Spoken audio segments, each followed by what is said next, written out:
कोटि ब्रह्मांड नायक राजाधिराज योगीराज श्री स्वामी समर्थ महाराज, तेजोनिधि सद्गुरु परम पूज्य मोरे दादा एवं हम सभी पर माँ की ममता का सिंचन करने वाले प्रातस्मरणीय परम पूज्य गुरुमावली जी के पावन चरणों में त्रिवार वंदन। परम पूज्य गुरुमावली जी के आशीर्वाद तथा आदरणीय श्री नितिन भाव के मार्गदर्शन से प्रेरित होकर आज के इस ऑनलाइन बाल संस्कार वर्ग की शुरुआत हम करेंगे।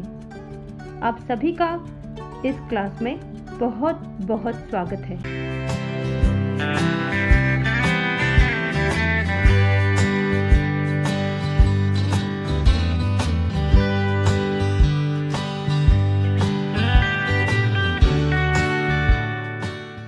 बच्चों, आप तक विभिन्न विषयों का ज्ञान पहुंचाने हेतु हम आए हैं फिर से आपसे मिलने। तो आज की क्लास में हम सीखेंगे योगासन, और योगासन में हम सीखेंगे भुजंगासन कैसे करते हैं और इससे हमारे शरीर को होने वाले फायदे। मैं कौन बनूंगा में आज हम जानेंगे लता मंगेशकर जी के बारे में। पर्यावरण उपक्रम हेतु इस हफ्ते सीड बॉल का उपयोग करके हम पेड़ लगाओ पेड़ उगाओ ये उपक्रम करेंगे। तो ये सारा ज्ञान अर्जित करने के लिए हमारे साथ अवश्य बने रहिए।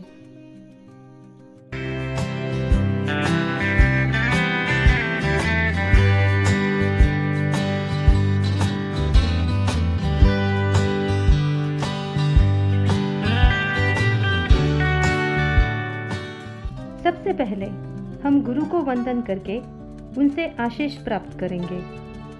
तो सभी बच्चे अपनी आंखें बंद कर लें तथा पूर्ण श्रद्धा से श्री स्वामी समर्थ महाराज तथा परम पूज्य गुरुमावली जी को स्मरण करें। गुरुर्ब्रह्मा गुरुर्विष्णु गुरुर्देवो महेश्वरा गुरु साक्षात् परब्रह्म तस्मै श्री गुरवे नमः।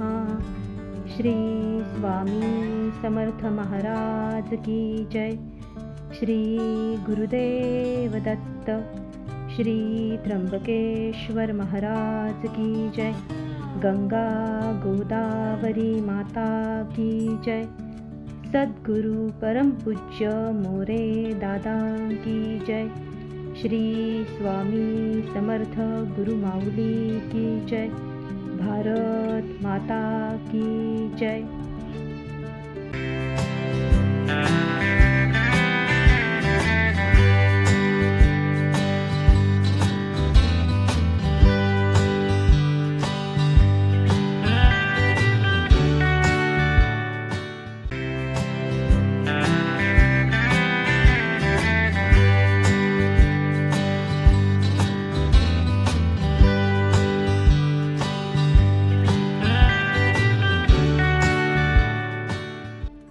बाल संस्कार वर्ग के छात्रों की आचार संहिता।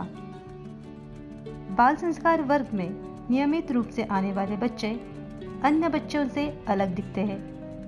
लोग हमेशा उनकी तारीफ भी करते हैं। इसकी कोई ना कोई तो वजह जरूर होगी ना? हाँ, जरूर है। बाल संस्कार वर्ग में आने वाले बच्चे यहाँ पे सिखाई गई हुई आचार संहिता का पालन करते हैं। तो बच्चों, हमारे लिए भी कुछ नियमों का पालन करना आवश्यक है। इस विश्व में जितने भी महान हस्तियां हुई हैं, उन्होंने भी आचार संहिता का पालन किया और इसीलिए वह महान कहलाए। आचार संहिता में सर्वप्रथम बात, रात को जल्दी सोए तथा सुबह जल्दी जागे। हर दिन माता पिता का सिर झुका के चरण स्पर्श करें। सुबह उठने के बाद 5 से 7 तुलसी के पत्ते चबाकर खाएं और उसके बाद 1 गिलास पानी पिए। माता पिता, बड़े भाई बहन एवं गुरुजनों का हमेशा सम्मान करें। अपने से आयु, ज्ञान एवं अधिकार से बड़े व्यक्ति के आसन पर कभी न बैठे। नूडल्स, पास्ता जैसे फास्ट फूड एवं कोल्ड ड्रिंक का सेवन कभी ना करें। घर में बना शुद्ध शाकाहारी भोजन लें। टीवी एवं मोबाइल का अतिरिक्त उपयोग ना करें। इन साधनों का उपयोग केवल संस्कार और ज्ञान वृद्धि करने वाले प्रोग्राम देखने हेतु ही करें। इस आचार संहिता का पालन करने वाले बच्चे जिम्मेदार नागरिक बनेंगे ही बनेंगे। तो बच्चों, आप इस आचार संहिता का पालन करेंगे ना?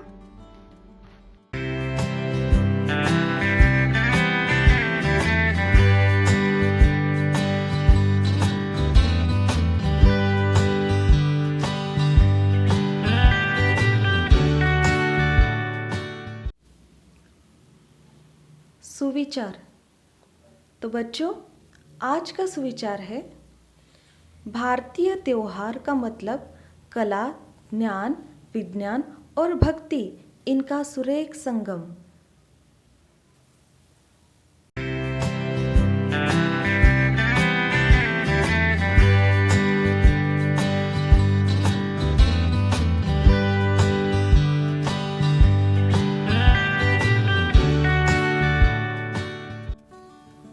योगासन। बच्चों, आज हम योगासन में भुजंगासन सीखेंगे। आप जिधर अभी बैठे हैं वहीं से आप ये आसन कर सकते हैं। ये आसन करने के वक्त पेट पर लेट जाए, थोड़ी से जमीन को स्पर्श करें और गर्दन को सीधी रेखा में रखें। अब अंदर सांस लेते लेते धीरे धीरे ऊपर आए और जितना हो सके उतने वक्त स्थिर रहने का प्रयास करें। भुजंग यानी सर्प जैसा आकार शरीर को प्राप्त हो जाता है, इसलिए इसे भुजंगासन कहते हैं। भुजंग जैसे ही इस आसन से पीठ को लचीलापन प्राप्त हो जाता है। गले की बीमारी में ये आसन उपयुक्त है। गले के ऊपर तनाव आने से खांसी, जुकाम जल्दी से ठीक हो जाता है। शरीर की थकान इस आसन से दूर हो जाती है।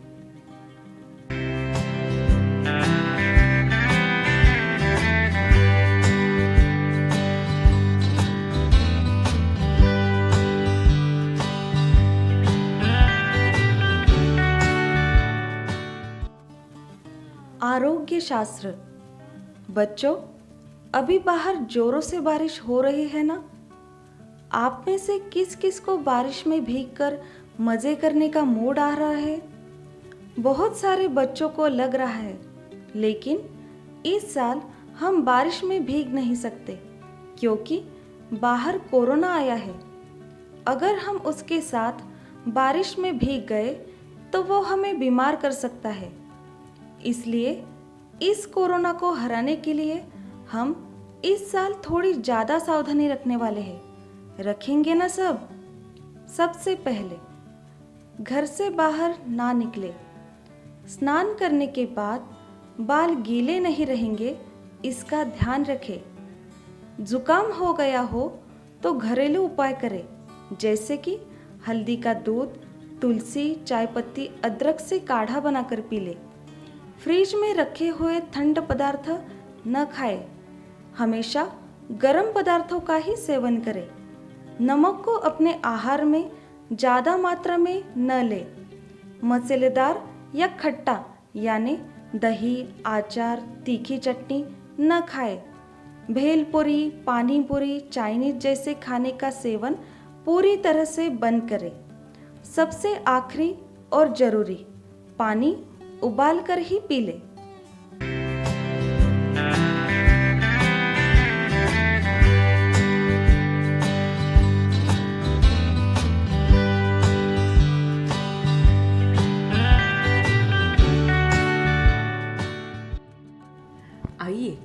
हफ्ते का पर्यावरण उपक्रम देखते हैं। बच्चों, हमने पिछले बार कौन सा पर्यावरण उपक्रम किया था? बिल्कुल सही, हमने पिछले हफ्ते सीड बॉल्स कैसे बनाते हैं ये सीखा था। और इस हफ्ते हम सीड बॉल्स का उपयोग करके पेड़ लगाओ पेड़ उगाओ ये एक्टिविटी करते हैं। आजकल मानव जात बहुत ही स्वार्थी हो गई है। विकास के नाम पर ज्यादा मात्रा में पेड़ कटे जा रहे हैं। इसका दुष्परिणाम ये है कि प्रकृति का समतोल बिगड़ा जा रहा है और हमें तरह तरह के संकटों का सामना करना पड़ रहा है। तो हमें क्या करना चाहिए, कोई बता सकता है? बिल्कुल सही, हमें अलग अलग तरह के पेड़ों का सिंचन करना चाहिए, तभी तो हम इस संकट से बाहर निकल सकते हैं। बच्चों, पिछले बाल संस्कार की क्लास में हमने सीड बॉल्स कैसे बनाते हैं इसका प्रशिक्षण लिया था और आज वही सीड बॉल्स अब तरह तरह के पेड़ों में परिवर्तित होने के लिए एकदम तैयार है। जैविक खाद्य, काली मिट्टी और अलग अलग वृक्षों के बीज का उसमें सिंचन करके उसके छोटे छोटे गोले अच्छी तरह से सुखाए थे ना सबने? यदि हम यही सीड बॉल्स रास्तों के किनारों में अथवा आसपास के किसी स्थान की खुली जमीन की मिट्टी में डाल दे तो उसमें पेड़ों की निर्मित होती है।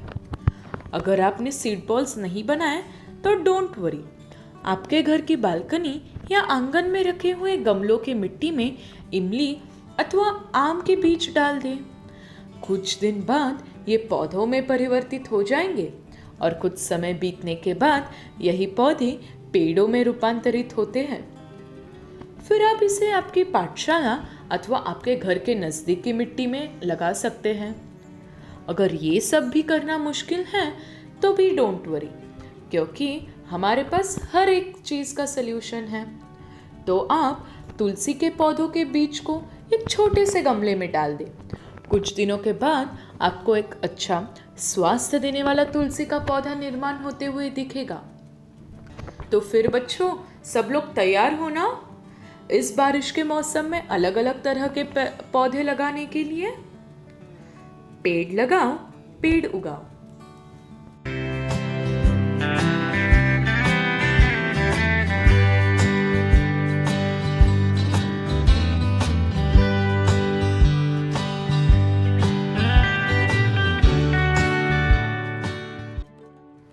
मैं कौन बनूंगा? मैं कौन बनूंगा या मैं कौन बनूंगी? आइए बच्चों, इस हफ्ते हम एक बार फिर इस प्रश्न के उत्तर को ढूंढने के सफर पे चलते हैं।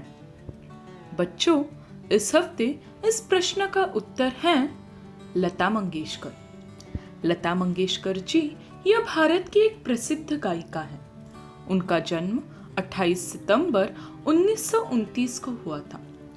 लता मंगेशकर जी भारत के हिंदी चित्रपट की सबसे लोकप्रिय और आदरणीय गायिका हैं।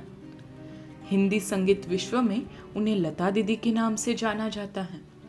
लता दीदी ने गाने की शुरुआत 1942 में करके 6 दशकों से भी अधिक काल संगीत विश्व में अपना योगदान दिया है। लता दीदी ने 980 से भी अधिक हिंदी चित्रपट गानों के साथ साथ 20 से भी अधिक प्रादेशिक भाषाओं में, खास करके मराठी भाषा में अपना योगदान दिया है। लता दीदी का परिवार भी संगीत के लिए प्रसिद्ध है। सुप्रसिद्ध गायिका आशा भोसले जी, उषा मंगेशकर जी, मीना मंगेशकर जी और प्रसिद्ध संगीतकार गायक हृदयनाथ मंगेशकर जी, ये उनके सगे भाई बहन हैं। लता दीदी के पिताजी मास्टर दीनानाथ मंगेशकर जी, ये मराठी नाट्य संगीत के प्रसिद्ध गायक थे। लता दीदी को आज पूरा विश्व गान कोकिला के नाम से पहचानता है। भारत रत्न पुरस्कार प्राप्त करने वाली लता दीदी वह भारत की पहली महिला कलाकार है। ये पुरस्कार उन्हें 2001 साल में प्राप्त हुआ था।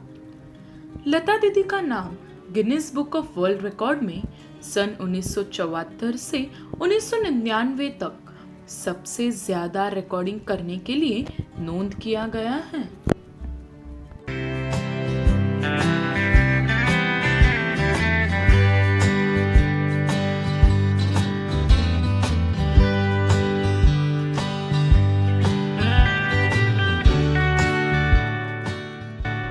नित्य सेवा।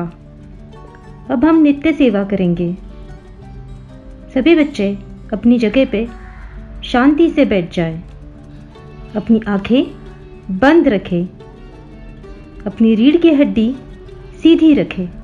सर्वप्रथम हम श्री स्वामी समर्थ मंत्र का 11 बार जाप करेंगे। श्री स्वामी समर्थ, श्री स्वामी समर्थ, श्री स्वामी समर्थ, श्री स्वामी समर्थ, श्री स्वामी समर्थ, श्री स्वामी समर्थ, श्री स्वामी समर्थ, श्री स्वामी समर्थ, श्री स्वामी समर्थ, श्री स्वामी समर्थ, श्री स्वामी समर्थ।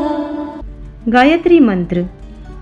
ॐ तस्य वितुर्वरेण्यं भर्गो देवस्य धीमहि धियो यो नः प्रचोदयात्। ॐ तस्य वितुर्वरेण्यं भर्गो देवस्य धीमहि धियो यो नः प्रचोदयात्। ॐ तस्य वितुर्वरेण्यं भर्गो देवस्य धीमहि धियो यो नः प्रचोदयात्। ॐ तस्य वितुर्वरेण्यं भर्गो देवस्य धीमहि धियो यो नः प्रचोदयात्।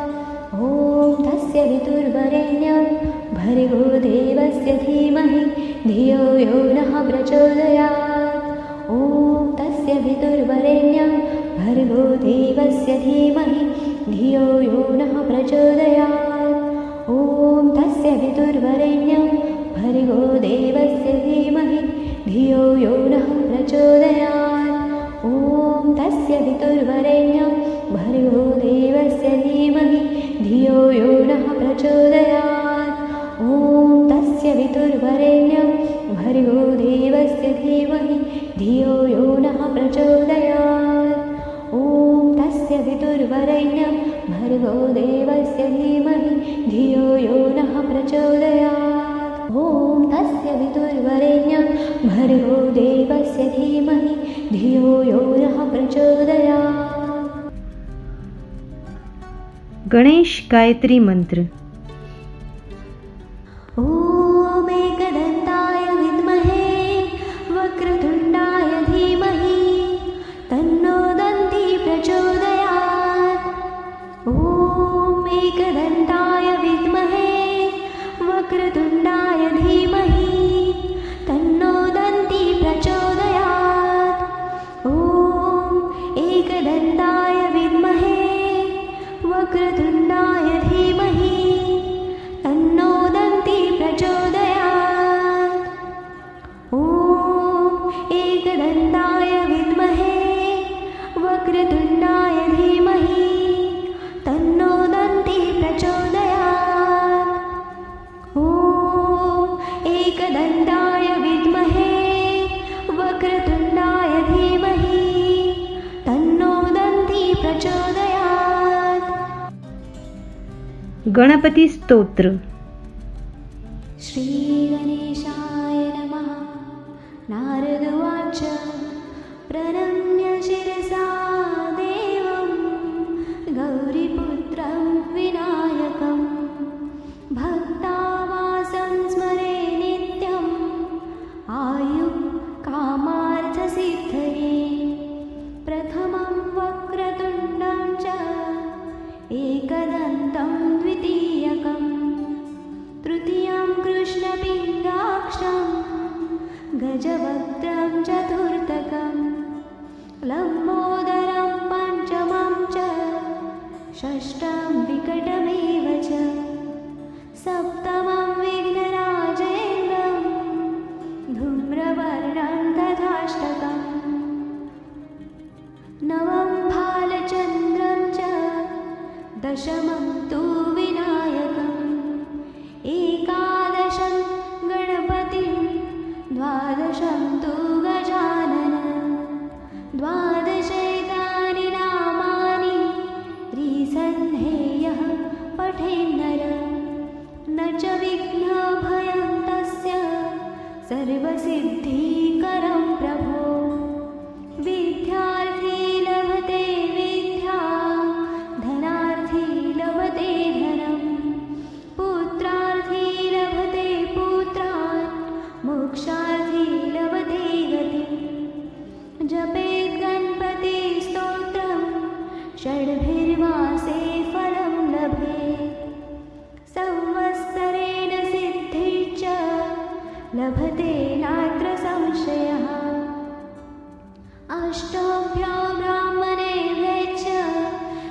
गृहीत्वा यः समर्पयेत् तस्य विद्या भवेत् सर्वा गणेशस्य प्रसादतः। इति श्रीनारदपुराणे सङ्कटनाशनं श्रीगणेशस्तोत्रसम्पूर्णम्। प्रज्ञा विवर्धन स्तोत्र। श्रीगणेशाय नमः। अस्य श्रीप्रज्ञाविवर्धनस्तोत्रमन्त्रस्य सनत्कुमार ऋषि स्वामी कार्तिकेयो देवता अनुष्टुप्छन्दः मम सकलविद्यासिद्ध्यर्थे जपे विनियोगः। श्रीस्कन्द उवाच योगेश्वरो महासेन कार्तिकेयाग्निनन्दन स्कन्दकुमारसेनानी स्वामी शङ्करसम्भव गाङ्गेयास्ताम्रचूडश्च ब्रह्मचारी शिखीध्वज तारकारी उमापुत्र क्रौचारातिशरानन शब्दब्रह्मसमुद्रश्च सिद्धसारस्वतो गुरु सनत्कुमार भगवान् भोगमोक्षफलप्रद शरजन्मागणाधीश पूर्वजो मुक्तिमार्गकृत् सर्वाङ्गप्रणेता च वाञ्छितार्थप्रदर्शनः अष्टविंशतिनामानि मदीयानीति यः पठेत् प्रत्युष्य श्रद्धया युक्तो मुको वाचस्पतिर्भवेत् महामन्त्रमयानीति मम नामानुकीर्तनं महाप्रज्ञावाप्नोति नात्र कार्या विचारणा। इति श्रीस्कन्धपुराणे कार्तिकेयमाहात्म्ये प्रज्ञाविवर्धनस्तोत्रसम्पूर्णम्।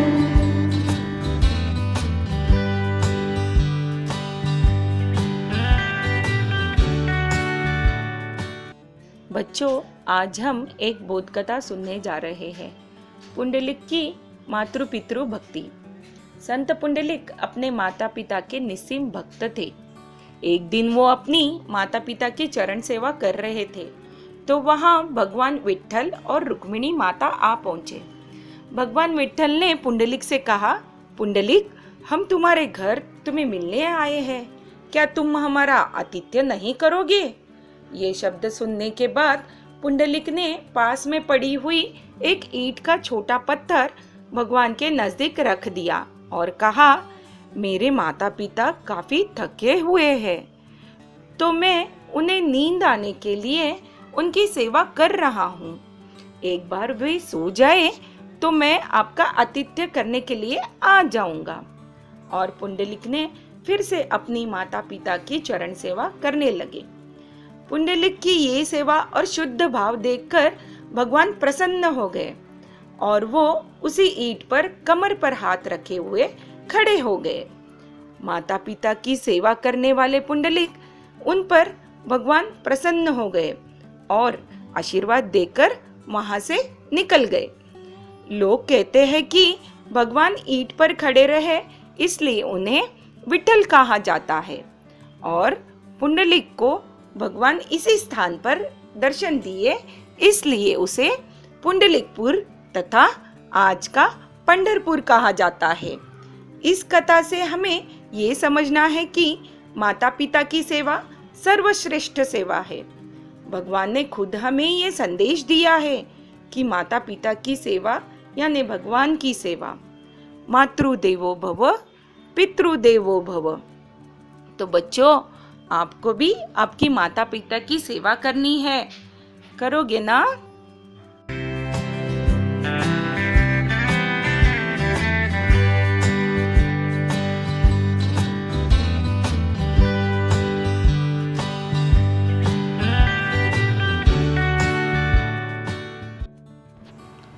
आइए बच्चों, अब हम संकल्प करते हैं। हमारा आज का संकल्प ये पर्यावरण उपक्रम से ही निगडित है। पर मुझे एक बात बताइए, आपको ये जो हरियाली दिख रही है वो आप सभी को पसंद है ना? ये हरियाली हमें हमारे मन को प्रसन्न रखने में मदद करती है। पर ये हरियाली ऐसे ही बरकरार रखने के लिए हम क्या कर सकते हैं?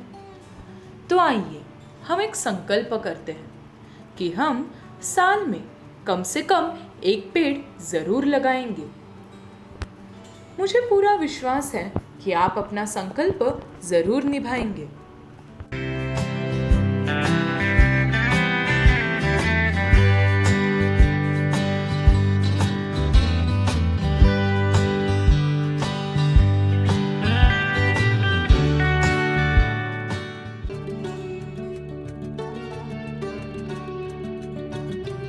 आज के बाल संस्कार वर्ग की सांगता हम राष्ट्रगीत से करेंगे।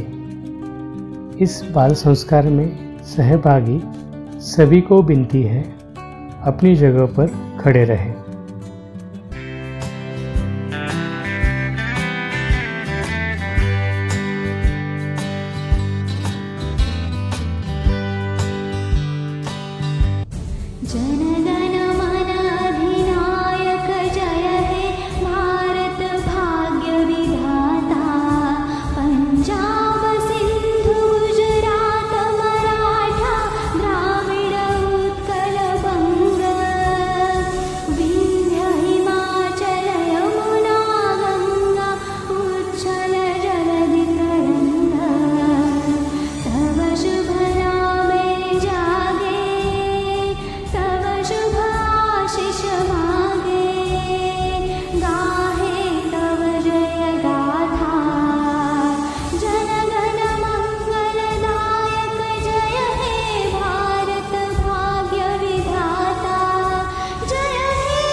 भारत माता की जय।